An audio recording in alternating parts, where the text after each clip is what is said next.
The emergency lights flashed red across the council chamber. Ambassador Talon stood before the assembled representatives of 47 species, his 3 hands trembling. In his 200 years of service, he had never seen such fear in this room. "They have taken another system," he announced. "The Vrax Collective now controls 18 worlds." Silence filled the massive hall. The council had ruled the galaxy for 3 centuries, maintaining peace through diplomacy and measured force. But the Vrax did not negotiate. They consumed everything in their path, enslaving populations and stripping planets bare. Council General Vorn stepped forward, his crystalline body dim with exhaustion. "We have lost 60,000 soldiers in the last year alone. Our people are not bred for this kind of warfare. The Vrax are relentless. They do not tire. They do not retreat." "Then what do you suggest?" asked Representative Kella. Her feathers ruffled with agitation. "Shall we simply surrender our worlds to them?" Talon had been dreading this moment. He pulled up a holographic display, showing a small blue planet in a remote sector. "There may be another option. A species we have avoided for 2 centuries. The display zoomed in on Earth, rotating slowly in the projection field. Murmurs spread through the chamber. Many recognized the quarantine designation. "The humans," Vorn said quietly. "You cannot be serious." "Vorn, I am entirely serious," Talon replied. "Our initial surveys marked them as dangerous." "Yes, but that danger might be exactly what we need." He pulled up the old reports. Images of human cities flashed across the screen, followed by statistics that made several representatives gasp. In their brief recorded history, humans had fought over 15,000 wars. Their entire civilization was built on conflict, competition, and conquest. "They fight each other constantly," Talon continued. "They have weapons capable of destroying their own planet. They divided themselves into hundreds of factions and spent millennia killing one another over territory, resources, and ideas. Our xenologists recommended we never make contact. They called humans apex predators in evolutionary overdrive. And you want to recruit them?" Kella's voice rose in pitch. "You want to bring these violent creatures into our civilized space?" "The Vrax will not stop," Talon said firmly. "In 5 years, they will reach the core worlds. Our military doctrine is based on defensive peacekeeping. We do not have warriors, but the humans do. They have always had warriors." The debate lasted for hours. Some representatives argued that recruiting humans was too dangerous, that bringing such a violent species into the galaxy would create a worse problem than the Vrax. Others insisted that desperate times required desperate measures. Finally, the vote was called. By a narrow margin, the council agreed. They would lift the quarantine on Earth and extend an invitation for military cooperation. 2 weeks later, Ambassador Talon stood in the arrival bay of the Stellar Nexus Station, waiting for the first human delegation. He had reviewed every file on human behavior, trying to prepare himself. Nothing could have prepared him for the reality. The airlock opened. Commander Hyun stepped through first, followed by Captain Ji-woo and a small security detail.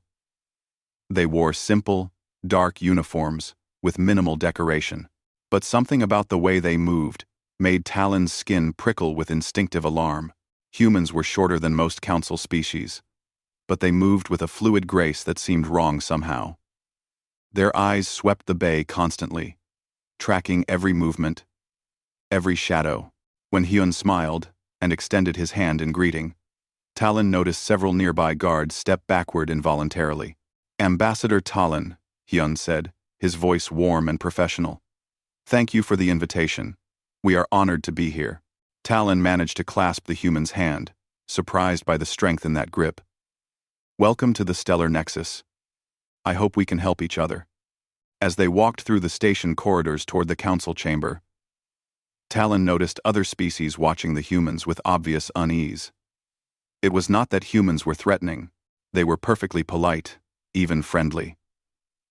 But there was something in their bearing, some ancient legacy written into their movements, that triggered deep survival instincts in other species. Captain Jiwoo walked beside Talon, her dark eyes taking in everything. "Your station is impressive," she said. "How many species are represented here?" 47 in the Council, Talon replied, "with hundreds more in associated territories. And the Vraks are threatening all of them?" "Yes. They are unlike anything we have faced before. They do not seek coexistence. Only domination." Jiwoo nodded slowly. "We understand that kind of enemy." Something in her tone made Talon glance at her. There was no bravado in her words. No false confidence. Just simple statement of fact. The council chamber was filled when they arrived. Hundreds of representatives had come to see the humans in person. Hyun and Jiwoo stood in the center of the floor, seemingly unbothered by the scrutiny. General Vorn presented the situation. He showed the Vraks expansion, the failed military campaigns, the projected timeline of invasion. "We need soldiers who can match their aggression," he concluded. "We need warriors." Hyun listened carefully to everything. When Vorn finished, the human commander stood silent for a long moment. Then, he spoke. "We can help you," he said. "But you need to understand what you are asking for. Human warfare is not like what you practice here. We do not fight defensive campaigns and hope the enemy grows tired. We fight to win. Completely and permanently." "That is what we need," Vorn said. "Is it?" Jiwoo asked quietly. "Because winning a war, the human way can be brutal. We adapt quickly. We use deception, ambush, and psychological warfare. We fight at night, in storms, in conditions that would kill most species. We do whatever it takes to achieve our objectives." The chamber had gone very quiet. Many representatives were beginning to look uncertain. Hyun continued. "We will deploy the first human expeditionary force. 50,000 soldiers, with full tactical autonomy. We will need access to your intelligence networks and freedom to operate as we see fit. In exchange, you will provide technological support and territorial considerations after the war." 50,000 seemed like a modest number to the council. Their own forces numbered in the millions. But something about the way Hyun said it made Talon nervous. "Do we have an agreement?" Hyun asked. The council voted. Once again, desperation won over caution. The agreement was signed within the hour. As the humans prepared to leave, Talon walked with Hyun back to their ship. "Commander, may I ask you something?" "Of course. Your people have been fighting each other for your entire history. Why would you help us?" Hyun paused at the airlock. His expression was difficult to read. "Because the Vraks remind us of humanity at our worst. Conquest for its own sake. Cruelty without purpose. We know what happens when that kind of enemy is not stopped. We have been that enemy, Ambassador. And we have fought that enemy. We know how to win." He stepped through the airlock. As it closed, Talon stood alone in the bay, wondering what exactly the Council had just unleashed upon the galaxy. 3 days later, the first human warships began arriving at the front lines. The war was about to change in ways no one could predict. The galaxy had requested soldiers. Humanity was about to show them what that truly meant. Colonel Minho stood on the bridge of the transport ship, watching Velcor Prime grow larger in the viewport. The planet looked peaceful from orbit, its surface covered in red vegetation and purple oceans. But intelligence reports told a different story. The Vraks had occupied Velcor Prime for 6 months. The native population of 4 million was enslaved in mining operations. Council forces had attempted 3 liberation campaigns. All had failed, with terrible losses. "Colonel, we are approaching the drop zone," the pilot announced. Minho nodded. Around him, his regiment prepared for deployment. 5,000 soldiers, checking weapons, adjusting armor, reviewing tactical data. They worked in silence, with the efficiency of people who had done this countless times before. Captain Jiwoo entered the bridge.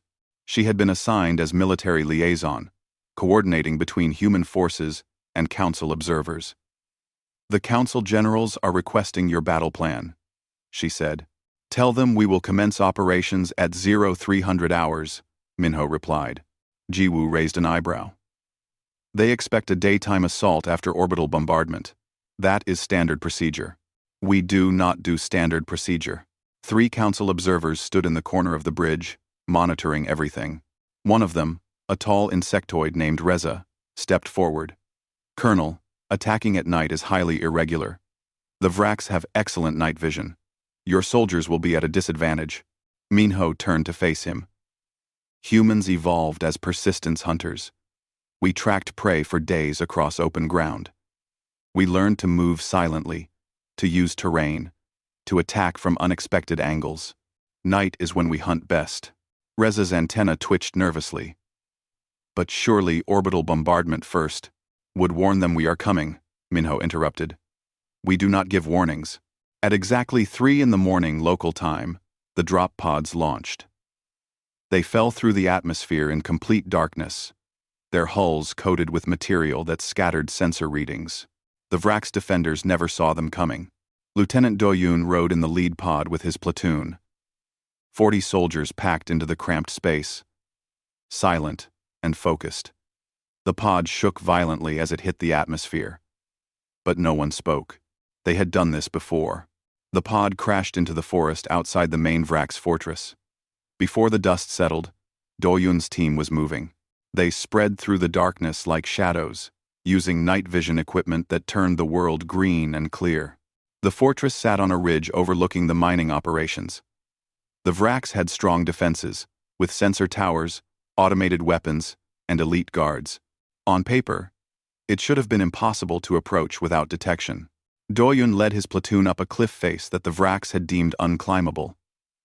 The rock was slick with rain and nearly vertical. His soldiers climbed in absolute silence, using techniques refined over centuries of mountain warfare on Earth. It took 2 hours to reach the top. At the summit, Do-yoon held up his hand. His team froze instantly, 40 soldiers becoming as still as the rocks around them. A Vraks patrol passed 20 meters away, their heavy footsteps echoing in the night. They never looked down at the cliff edge, never suspected that humans could climb such terrain. When the patrol was gone, Do-yoon signaled forward. His team moved into the fortress perimeter, past sensors calibrated for normal species, past guards who believed their position was secure. The attack began at 0330. No alarms sounded. No warnings were given. Human soldiers simply appeared inside the fortress, moving through corridors with deadly precision. The Vraks had never experienced this kind of warfare. They were used to frontal assaults, to enemies who announced their attacks with bombardment and massed charges. Humans did neither.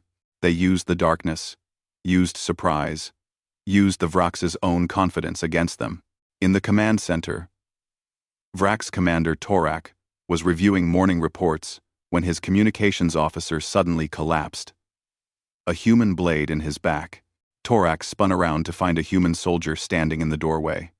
The human was not large, not particularly imposing, but the way he moved, the cold calculation in his eyes, made Torak's blood freeze.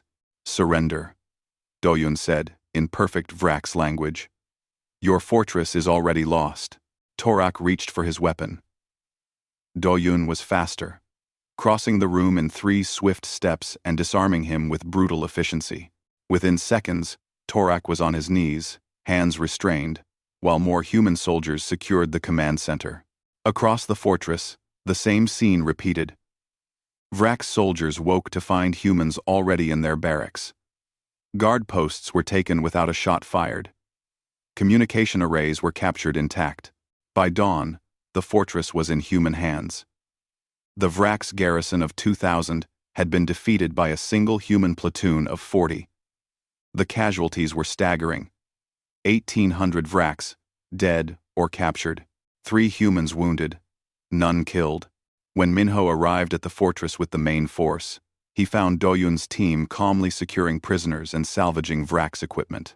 The young lieutenant saluted. "Fortress secure, sir. Minimal resistance." Fortress.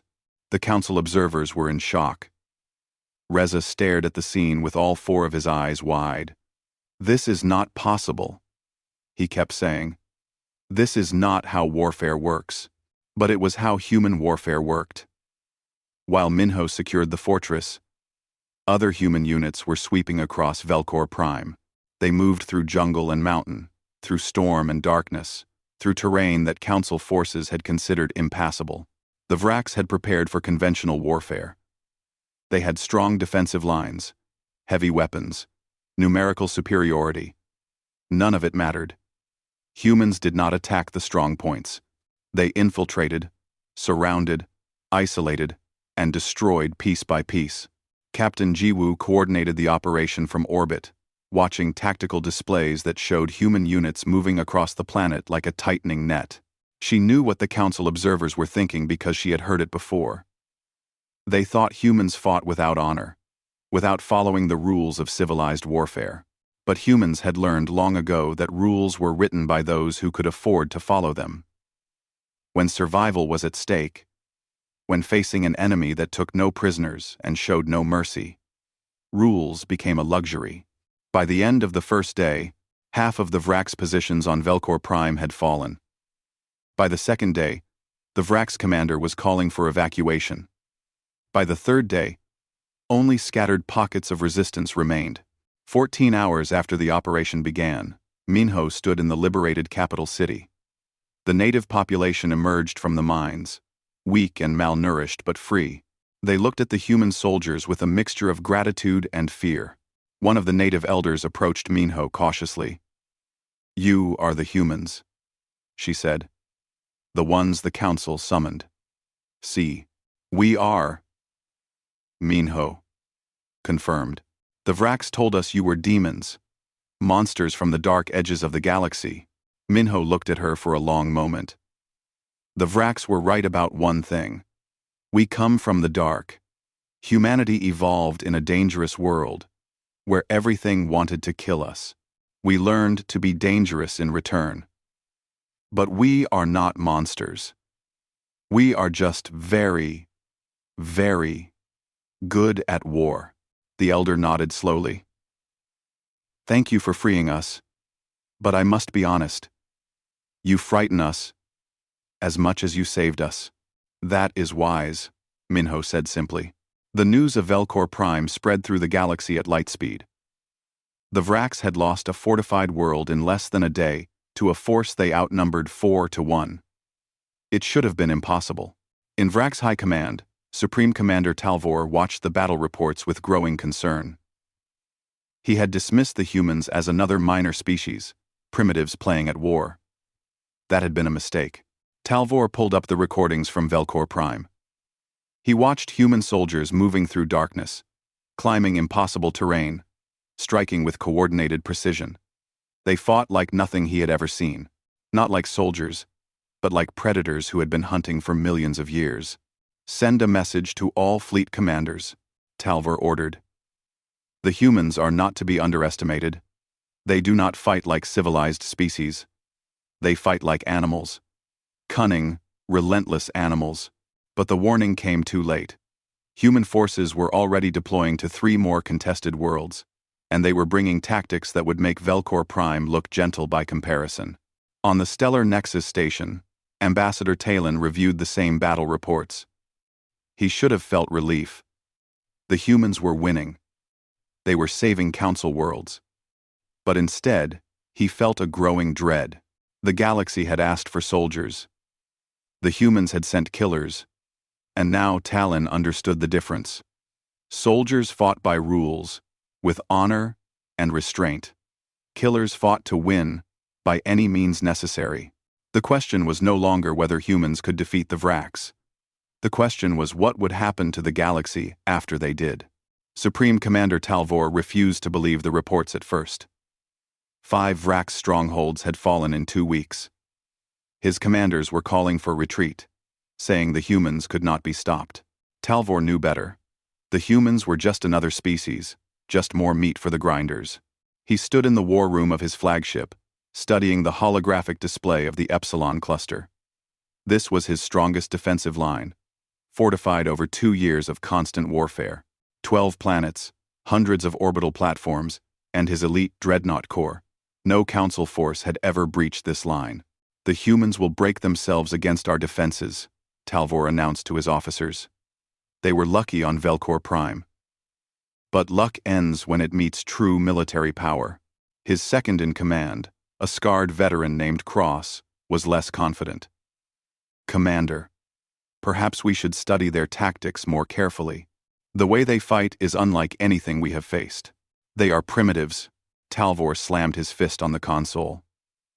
They use tricks and shadows because they lack real strength. When they face our dreadnought corps in open battle, we will crush them. Rescreed. 3 days later, General Yuna arrived in the Epsilon cluster. She commanded the Human Special Operations Division.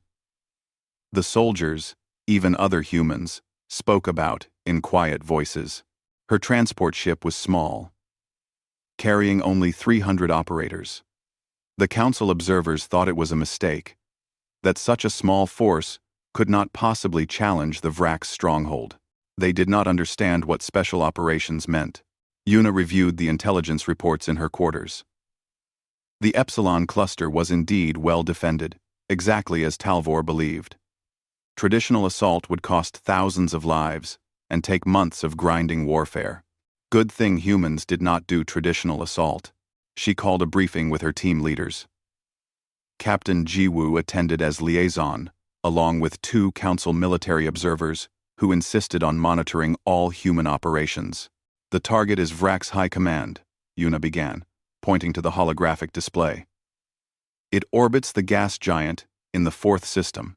3 carrier groups provide protection, and the station itself has more firepower than most battle fleets. One of the council observers, a gray-skinned being named Varric, spoke up. This is suicide. The station is impregnable. We have tried assaulting it 4 times with full battle fleets. We could not even get close. Yuna smiled slightly. You were trying to fight through the defenses. We are not going to do that. Wei. Then what will you do? We are going to hide. The human plan made no sense to the council observers. Instead of attacking, Yuna's forces dispersed into the debris field surrounding the gas giant. They did not move, did not transmit, did not do anything that would register on Vrak's sensors. They simply floated in the wreckage, waiting. How long will they stay there? Varric asked Jiwoo. As long as it takes, she replied. But they will run out of supplies. Life support will fail.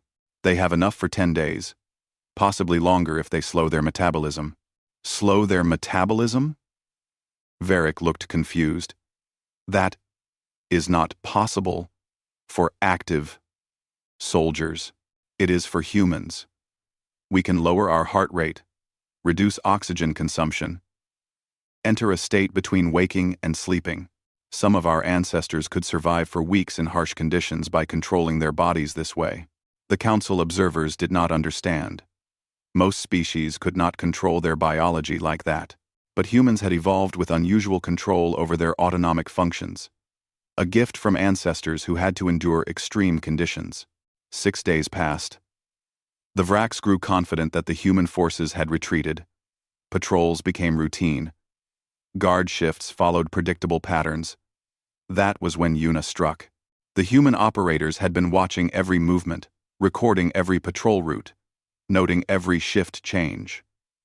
They knew the station's rhythm better than its own crew.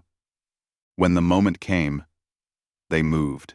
20 insertion teams launched from the debris field simultaneously. They used no engines, just compressed air thrusters that produced no heat signature. They drifted toward the station on ballistic trajectories, looking like more debris in a field full of wreckage. Jiwoo watched from the command ship as the teams approached. The Vrak's sensors swept past them multiple times but detected nothing. The humans had covered their suits with materials that matched the debris field perfectly. They were invisible in plain sight. The first team reached the station's lower docking bay. They attached to the hull and began cutting through with molecular torches that produced no light, no heat signature, nothing that would trigger alarms. It took 40 minutes to cut through the reinforced armor. Then, they were inside. Captain Jiwoo led her team through the station corridors. They moved in absolute silence, communicating through hand signals and microtransmissions that lasted only milliseconds. The Vrax crew went about their duties, unaware that humans were stalking through their home. Yuna had split her force into precise strike teams. One team headed for the reactor control, another for the communications array, a third for the command center. The largest team, led by Jiwoo, went for the detention center where Talvor maintained his personal quarters.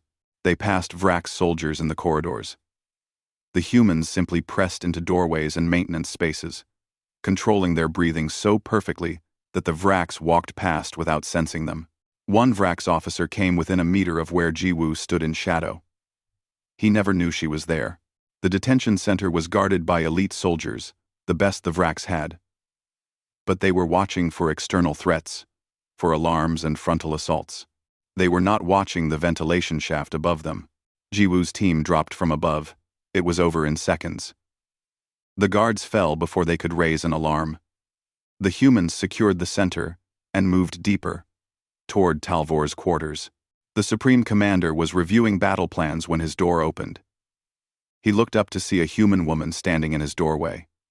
She was small, not imposing at all, but something about her eyes made his blood run cold. "Supreme Commander Talvor," Jiwoo said calmly, "you are under arrest." Talvor reached for the alarm. 3 human soldiers appeared from nowhere, weapons trained on him with perfect precision. He froze. "How did you get in here?" Talvor demanded. "This station is impregnable. Only if someone tries to fight through your defenses," Jiwoo replied. "We did not fight. We infiltrated. Your station had excellent security against fleets, but you never prepared for enemies who could wait in debris fields for 6 days, then cut through your hull in silence." Across the station, other human teams completed their objectives. The reactor was under human control. Communications were down. The command center was secured.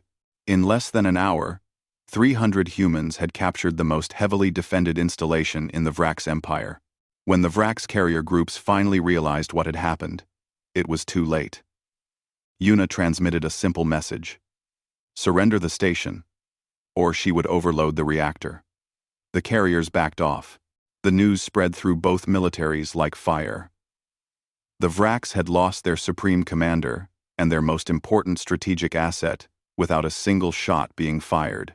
Human special operations had accomplished what entire council fleets could not. Back on the station, Jiwoo sat across from Talvor in an interrogation room. No torture equipment, no threats, just a table and 2 chairs. "You will execute me," Talvor said. "I understand. That is what we would do. We are not going to execute you," Jiwoo replied. "We are going to talk. I will tell you nothing.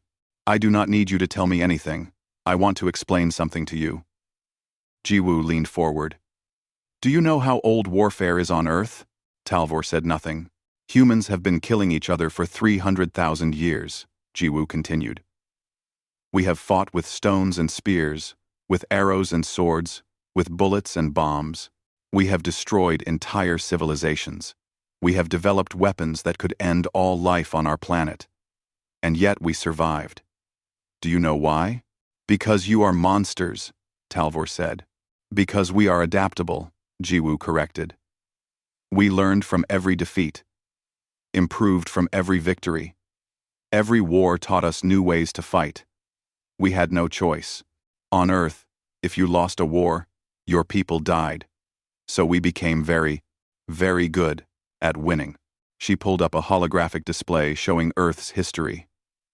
Images of ancient battles, medieval warfare, industrial war, and modern conflicts flashed past. Millions dead in each era, new tactics and weapons constantly evolving. "Your people are strong warriors," Jiwoo said. But you fight the same way your ancestors did 1,000 years ago.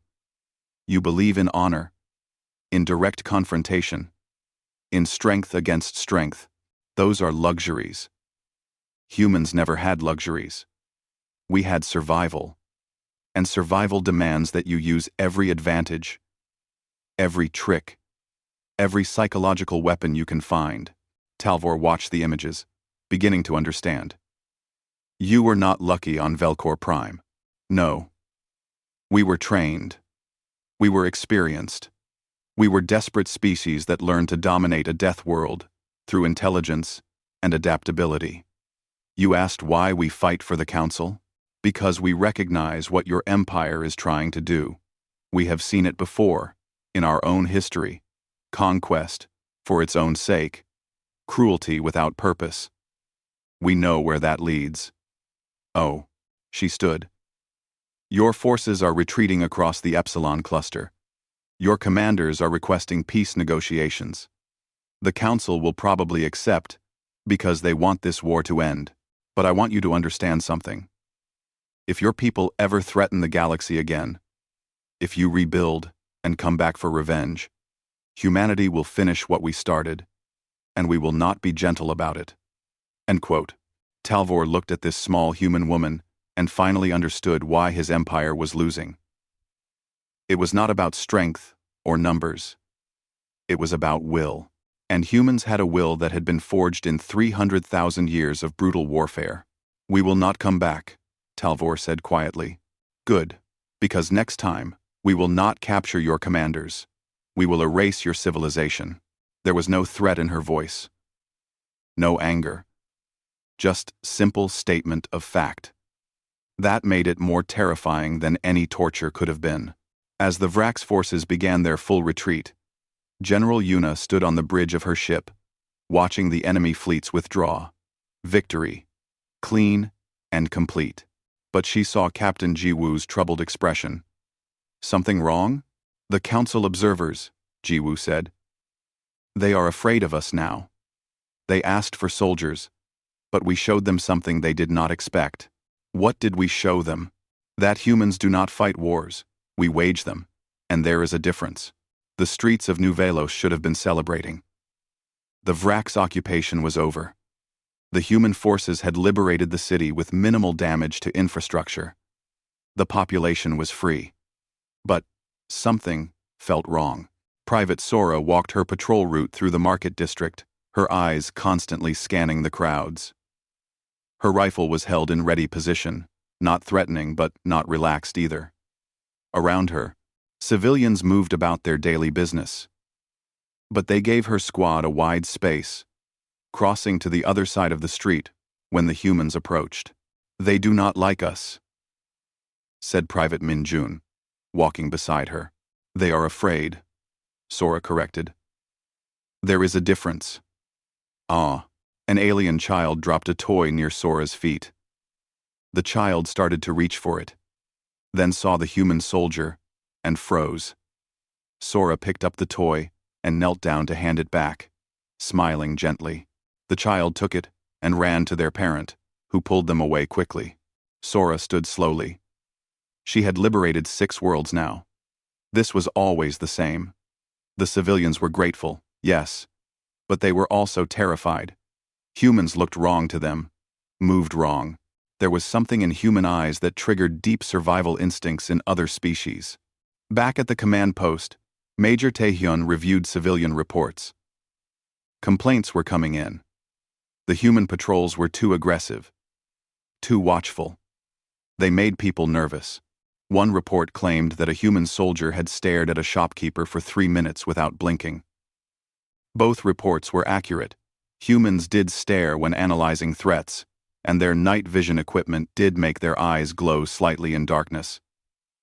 But they also made humans seem alien and dangerous. We need to scale back operations, suggested Lieutenant Bora, reading the reports. The people feel occupied, not liberated. No, Taehyun said firmly. We are here to ensure security. Vrax resistance cells are still operating in this sector. Until they are eliminated, we maintain full patrol schedules. Sir. The Council Liaison Office is requesting we adopt a lighter touch. They say we are creating resentment. Taehyun looked at her steadily. A lighter touch means less security. Less security means the Vraks come back. Is that what the Council wants? Bora had no answer.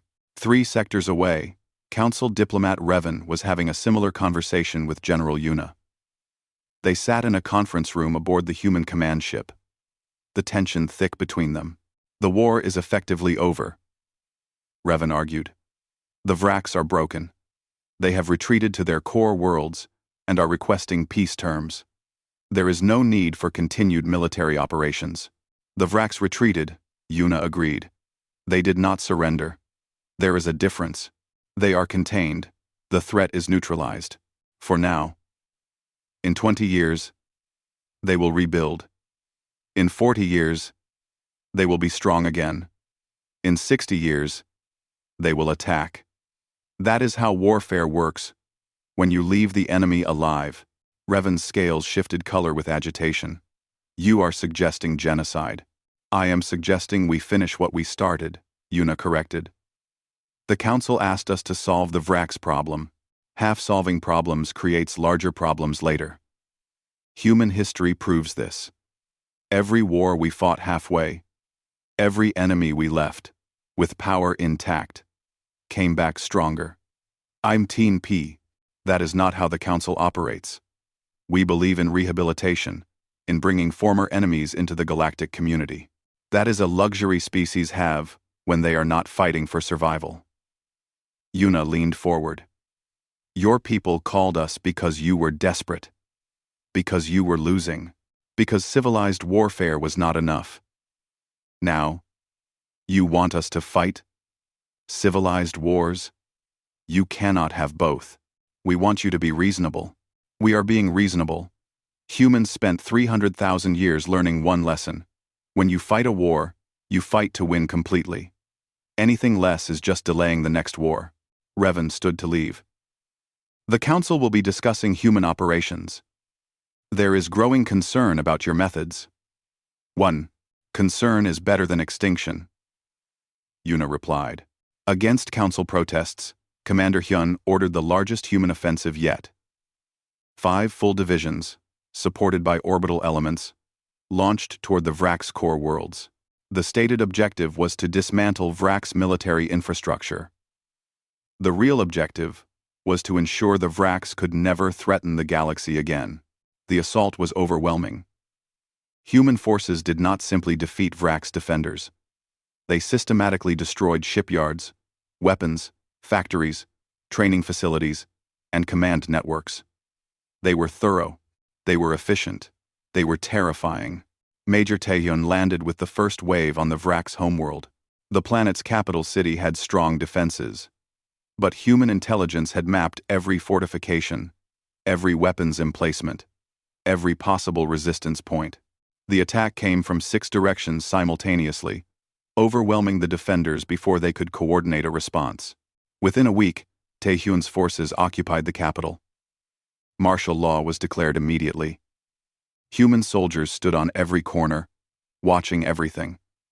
Curfews were enforced. Weapons were confiscated.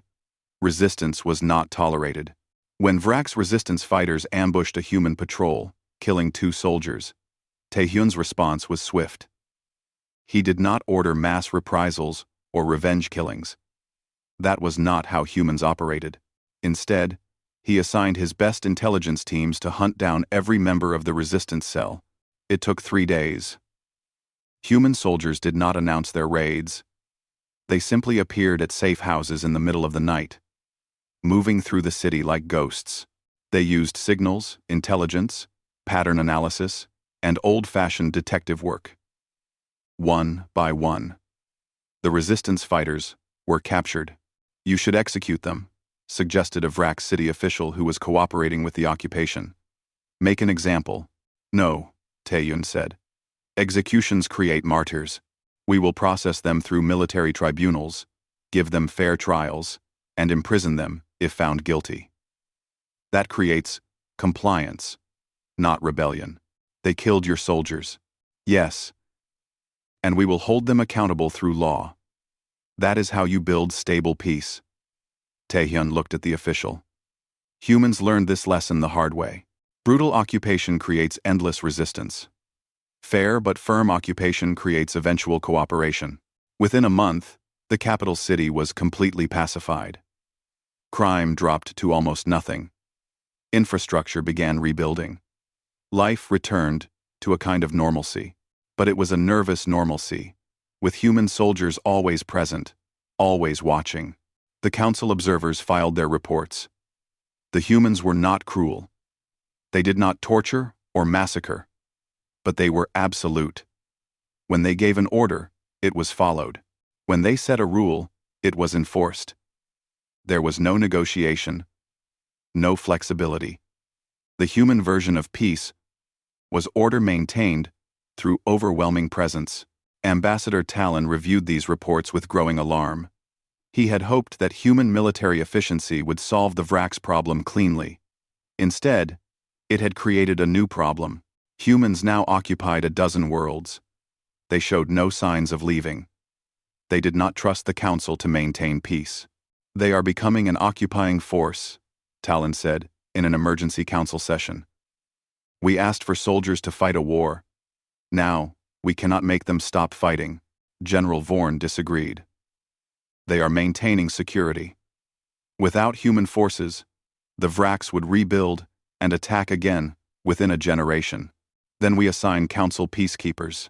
Council peacekeepers cannot do what humans do. We do not have their vigilance, their tactical flexibility, their willingness to operate in harsh conditions indefinitely. Representative Kella spoke up. That is precisely the problem. Humans are too good at war. They cannot turn it off. They cannot stop being soldiers. The debate raged for hours. Some representatives argued that human occupation was necessary for stability. Others insisted it was becoming a bigger threat than the Vrax ever were. The council was divided. Back on the Vrax homeworld, Private Sora continued her patrols.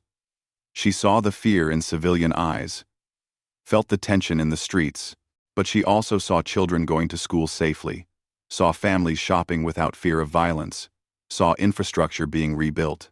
Do you think we are doing the right thing? Minjun asked during a quiet moment. Sora considered the question carefully. We are doing what we were asked to do. Ensuring security. Preventing the Vrax from threatening anyone again. Whether it is right or wrong is not for us to decide. That is for politicians. But the civilians fear us. Fear keeps them safe. If they feared the Vrax more, they would not have allowed the Empire to form. It was a harsh philosophy.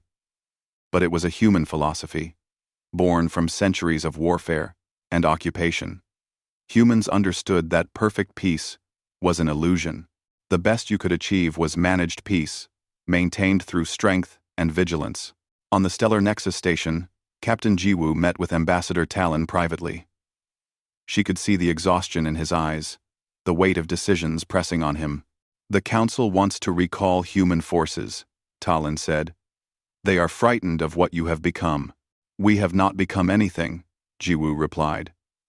We are what we always were. You simply did not understand what you were asking for. When you recruited us, we asked for soldiers. No. You asked for people who could win an impossible war. Soldiers follow orders and fight battles. You needed something more. You needed people who understand war completely, who have lived it for their entire species' history. That is what humanity is. And now we cannot control you. You never could control us. You just convinced yourselves that you could. Jiwoo softened slightly. Ambassador, we are not your enemies. We want peace as much as you do. But we learned long ago that real peace requires strength behind it. Without that strength, peace is just the pause between wars. So what happens now? That depends on the Council. If you want us to leave, we will leave. But the Vrax will rebuild, and in 2 generations, you will be calling us back. Or you can accept that the galaxy has changed. That humans are here now, and we bring a different approach to security. Talon looked at her for a long moment. You frighten us. Good, Jiwoo said. Fear is honest. It means you understand what we are capable of.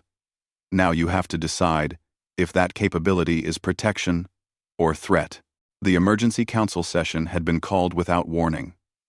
Ambassador Talon stood before the assembled representatives, his hands steady despite the weight of what he was about to propose. Around him sat the leaders of 47 civilized species, and every one of them looked troubled. We must address the human situation, Talon began. Our military reports indicate that human forces now occupy 14 worlds, maintain garrisons on 30 more, and show no signs of withdrawing. The Vrax threat is contained. The war is over. Yet the humans continue operating as if we are still in crisis. Commander Hyun sat in the human delegation area, perfectly still. Captain Jiwoo stood beside him, her expression unreadable.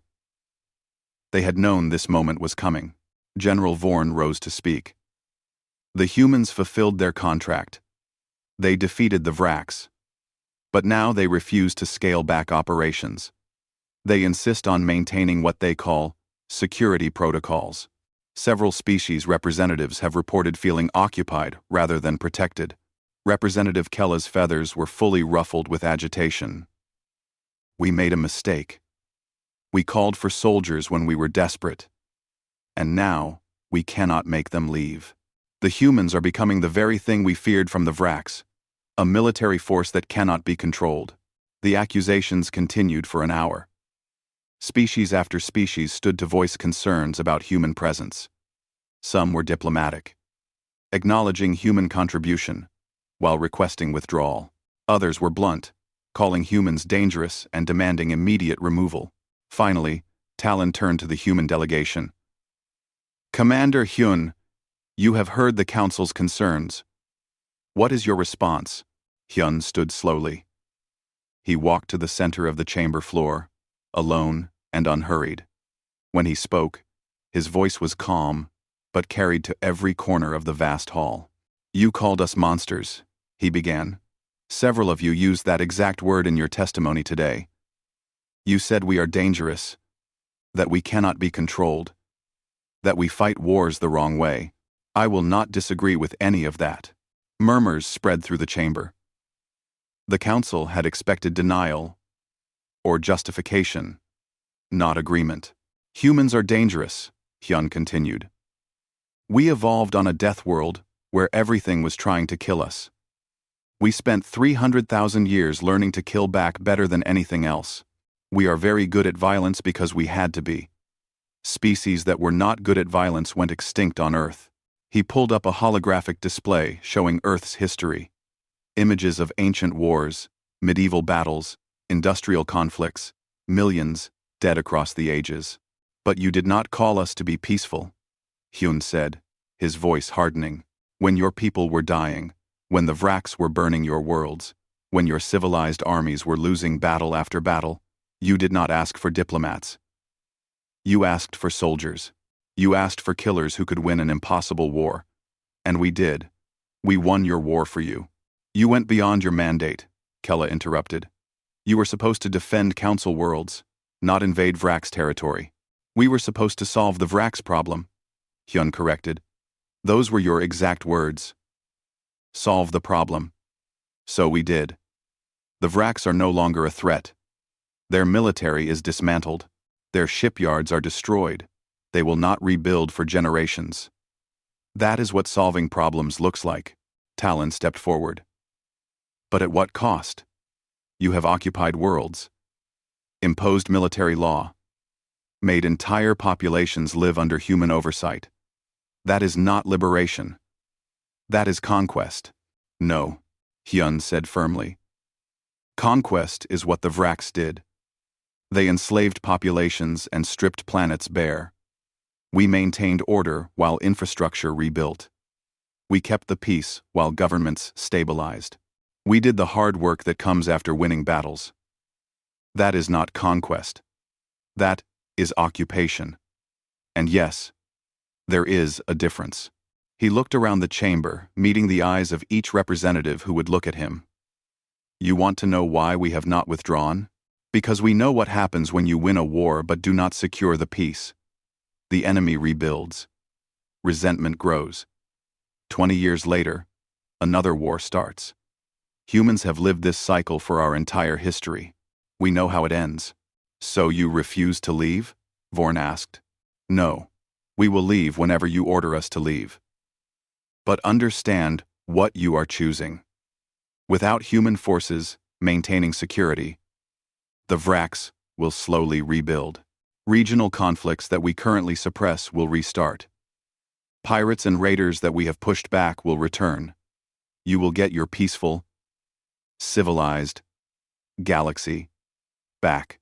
And in 30 years, you will face another crisis, and you will call us again. The chamber erupted in debate. Some representatives shouted that humans were holding the council hostage. Others argued that Hyun was right, that human presence was necessary for stability. Enough! Talon called for order. The council will vote. Should human forces be ordered to withdraw immediately from all occupied territories? The vote took only minutes. The result was decisive. 38 species voted for immediate withdrawal. Only 9 voted against. The council had spoken. Very well, Hyun said quietly. We will begin withdrawal immediately. Under threat of military action if you do not comply, Kella added. Hyun turned to look at her. Something in his expression made several representatives step back. You are threatening us. The council has the authority. The council has the authority to ask us to leave, Hyun interrupted. You do not have the authority to threaten us. Because if you make this a military confrontation, you will lose. Badly. The chamber went silent. It was not a boast. It was simple. Statement of fact. General Yuna stood and walked to stand beside Hyun. Perhaps a demonstration would be helpful. So, the council understands what human military capability actually means. Over the next 3 days, human forces across 30 systems conducted simultaneous war games. They did not fire on council forces, did not threaten anyone. They simply demonstrated their full operational capacity. Orbital insertions in weather that would ground other species. Planetary operations in darkness. Coordinated strikes across multiple systems with split-second timing. The display of logistics, coordination, and overwhelming combat power was terrifying in its efficiency. Captain Jiwoo watched from the command deck as Admiral Kenji orchestrated the operation. 50,000 soldiers moving like a single organism, responding to commands instantly, executing complex maneuvers that council forces needed weeks to plan. This is making things worse, she said quietly to Yuna. They will be more afraid now. 1. Good, Yuna replied. Fear is honest. Better they understand what we are capable of now, than learn the hard way later. Ambassador Talon watched the same displays with growing horror. The human military machine was far more powerful than the Council had realized. If it came to actual war, humanity could probably defeat the entire Council fleet. Maybe not conquer the galaxy, but certainly make any conflict devastating for everyone. He requested an emergency meeting with Captain Jiwoo, hoping to find a diplomatic solution before things spiraled into disaster. They met in a small conference room, away from the grand politics of the council chamber. Just 2 people, trying to find a path forward.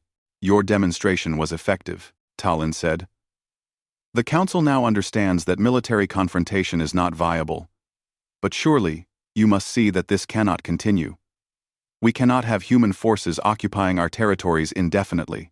We do not want to occupy your territories, Jiwoo replied. But we also do not want to abandon people to chaos. There must be a middle ground, such as humans withdraw frontline forces. We maintain small peacekeeping garrisons on contested worlds only. In exchange, Earth gets a permanent seat on the Council and protection treaties with allied species. We also share our military training programs with Council forces, teach them human tactics so they can maintain their own security. Talon considered this carefully. The Council will see that as humanity forcing our way into galactic politics. The Council asked us into galactic politics when they lifted our quarantine. You cannot use us to solve your problems and then expect us to disappear afterward. That is not how partnerships work. You call this a partnership? What else would you call it? You had a problem. We solved it. Now we need to figure out how to coexist. That requires compromise from both sides. Talon was silent for a long moment. There is something I need to show you. He pulled up the original Earth survey files, the ones from 200 years ago when humanity was first discovered. The xenologist's notes scrolled across the display. These creatures do not have a word for impossible in their languages, Jiwoo read aloud. They have dozens of words for how. Recommendation. Never, under any circumstances, give humans a reason to consider you an enemy. We should have listened to that warning, Talon said. But we were desperate. And desperation makes people do foolish things. It was not foolish, Jiwoo said. You saved your people. The Vraks would have destroyed the Council without human intervention. Yes, we are dangerous. But we are dangerous in your defense, not against you. Can you guarantee that? No species can guarantee anything. But I can tell you that humans understand loyalty. The Council trusted us when everyone said you were crazy to do so. We take that seriously. We do not abandon allies. Over the next week, negotiations continued. The compromise was hammered out in dozens of meetings, argued over by representatives who ranged from reasonable to paranoid. But slowly, a solution emerged. Human forces would withdraw from occupied territories, except for 5 strategic worlds, where peacekeeping garrisons would remain. Earth would receive a council seat, though with some limitations on voting rights for military actions. Human military advisors would be assigned to Council defense forces, sharing tactics and training. The agreement was not perfect. Many representatives still distrusted humans. Many humans thought the Council was naive about security. But it was workable. On the final day of negotiations, Lieutenant Do-yoon stood on an observation deck of the stellar nexus, watching Earth rotate below. A Council security officer approached him hesitantly. Lieutenant, may I ask you something? Of course. Do you miss the war? Your people seem so effective in combat. Does peace feel wrong to you? Do-yoon thought about the question carefully. We never left the war. That is what your Council does not understand. We just changed enemies. During the Vraks conflict, they were the threat.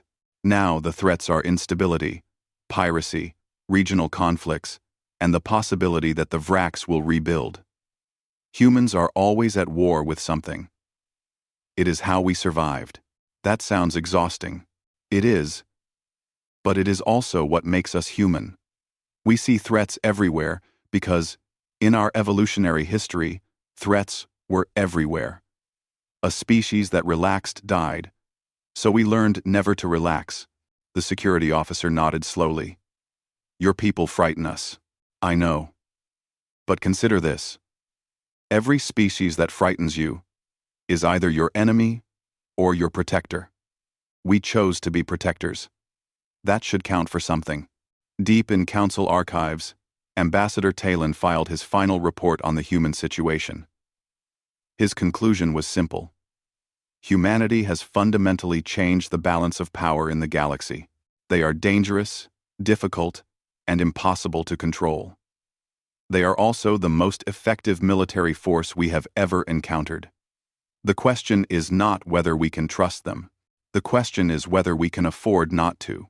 On Earth, Commander Hyun returned home for the first time in 2 years. He walked through a city park, watching children play, listening to the sounds of normal life. This was what they had been fighting for. Not conquest or glory, but the simple continuation of life. His communicator buzzed. A message from General Yuna. Council observers reporting Vraks military activity in border sectors. They are testing our withdrawal. Orders? Hyun looked at the children playing, looked at the peaceful city around him. Then he replied, "Assign a reconnaissance team. Monitor, but do not engage. If they cross into Council territory, respond with full force." The war was not over. It would never be over. Because humans understood one fundamental truth. Peace is not the absence of war. Peace is war deferred, war prevented, war won so decisively that no one wants to fight again. The galaxy had requested soldiers. Humanity had unleashed monsters. And those monsters would stand guard over civilization. Watching. Waiting. Ready to fight again when the next threat emerged. Because that was what humanity had always done. That was what they would always do. The price of survival was eternal vigilance, and humanity would pay that price gladly, for themselves and for the galaxy they had sworn to protect.